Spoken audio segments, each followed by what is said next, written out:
नमस्कार, आप हैं IBN 7 के साथ। आपके साथ मैं हूं तेजस्वी चंडोक नैयर।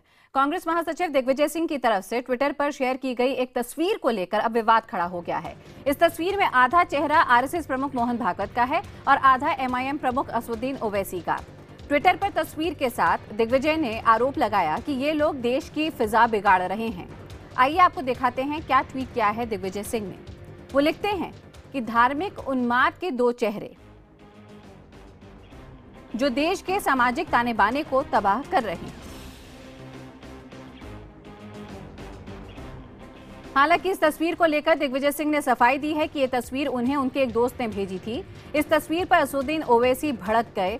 ओवैसी ने भागवत के साथ अपनी तस्वीर को मुसलमानों का अपमान बताया।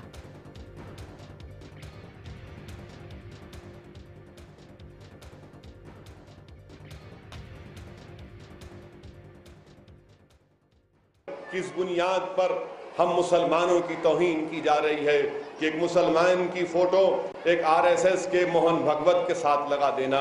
सवाल ये पैदा होता है, क्या ये फ़िरका परस्ती नहीं है कि मेरी तस्वीर की अहमियत नहीं है?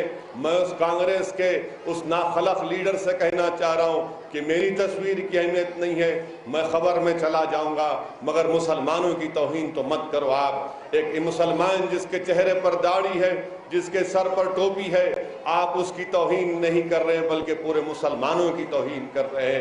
अगर आप ये समझते हैं कि असदुद्दीन ओवैसी सोशल फैब्रिक के लिए खतरा है, तो फिर मुझे पूछना पड़ेगा उस कांग्रेस के लीडर से, बताओ भागलपुर का फसाद जब 1000 मुसलमान बिहार में मारे गए थे, क्या तुम्हारी कांग्रेस की हुकूमत नहीं थी वहां पर? और वहीं यूपी बीजेपी के अध्यक्ष लक्ष्मीकांत वाजपेयी ने कहा है कि दिग्विजय सिंह अपना वजूद बचाने के लिए ऐसी हरकतें कर रहे हैं। उन्होंने इसे सोशल मीडिया का गलत इस्तेमाल बताया। दिग्विजय सिंह शुरू से अपने अस्त होते हुए सूर्य को बचाए रखने के लिए विवादास्पद काम करते हैं। उसी क्रम में उनका ये विवादास्पद काम है, नंबर 1। नंबर 2, ये कहाँ लिखा है कि समाज में रहने वाले लोग आपस में बात नहीं कर सकते? सैद्धांतिक बात कह रहा हूं मैं। इस फोटो को तो मैं फर्जी बता रहा हूं, लेकिन क्या सैद्धांतिक बात दृष्टि से हम बात नहीं कर सकते? और वहीं समाजवादी पार्टी के पूर्व नेता कलाम फारूकी ने भी दिग्विजय सिंह की निंदा की है। आपको बता दें, उन्होंने कहा है कि दिग्विजय को ये तस्वीर शेयर नहीं करनी चाहिए थी। ऐसा कहना है यहाँ पे कमाल फारूकी का। हम समझते हैं कि ये इस तरह के जो फोटोग्राफ्स हैं वो जो हमारे आर्टिस्टिक लोग हैं, जो मीडिया के लोग बाग हैं, अखबारात वगैरह में कार्टून वगैरह बनाते हैं, उन तक तो ये एक्सेप्टेबल होता है। लेकिन दिग्विजय सिंह जो बाकायदा एक पॉलिटिकल पार्टी के अहम लीडर हैं और मेरे ख्याल से वो कोई जर्नलिस्ट भी नहीं है, उनको इन तमाम चीज़ों से इतराज़ करना चाहिए। और आइए अब सीधे रुक करते हैं हमारे राजनीतिक संपादक अमिताभ सिन्हा का, जो कि इस खबर के बारे में हमें ज़्यादा बता पाएंगे। अमित, इस ट्वीट के बाद किस तरह की खलबली?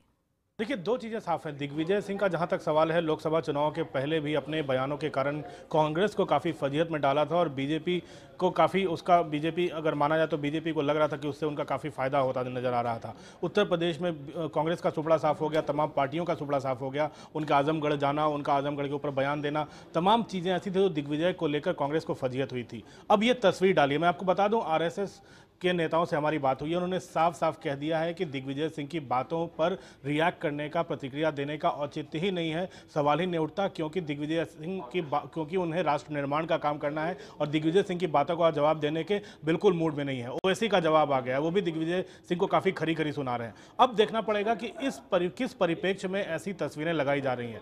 मैं आपको बता दूं, बिहार में विधानसभा चुनाव है। बिहार में विधानसभा चुनाव में ओवैसी 24 सीटों पर चुनाव लड़ने वाले हैं। 24 ऐसी सीटें जहां पर अल्पसंख्यक भारी संख्या में मौजूद है। कम से कम किशनगंज सीमांचल का जो इलाका है, उनकी 24 सीटों में 40 से 60% अल्पसंख्यक मुसलमान वोट बैंक है। इसको लेकर, ओवैसी को लेकर कांग्रेस की अपनी चिंताएं हैं, संघ की अपनी चिंताएं हैं। तो जाहिर तौर पर दिग्विजय सिंह का ऐसे समय ऐसी तस्वीर सामने लाना जाहिर तौर पर बिहार के मतदाताओं को ये समझाने के लिए है कि कांग्रेस ही असली सेकुलर पार्टी है, कांग्रेस के साथ रहें। लेकिन उनकी इस बात का हमें नहीं लगता कि बीजेपी कोई प्रतिक्रिया देने वाली है कड़ी, या फिर संघ इसके खिलाफ सामने आने वाला है। ओवैसी ने अपनी बात रख दी है, लेकिन बिहार के चुनाव में साफ हो जाएगा कौन कितने पानी में। बिल्कुल अमिताभ, हमारे साथ जुड़ने के लिए आपका बहुत बहुत शुक्रिया।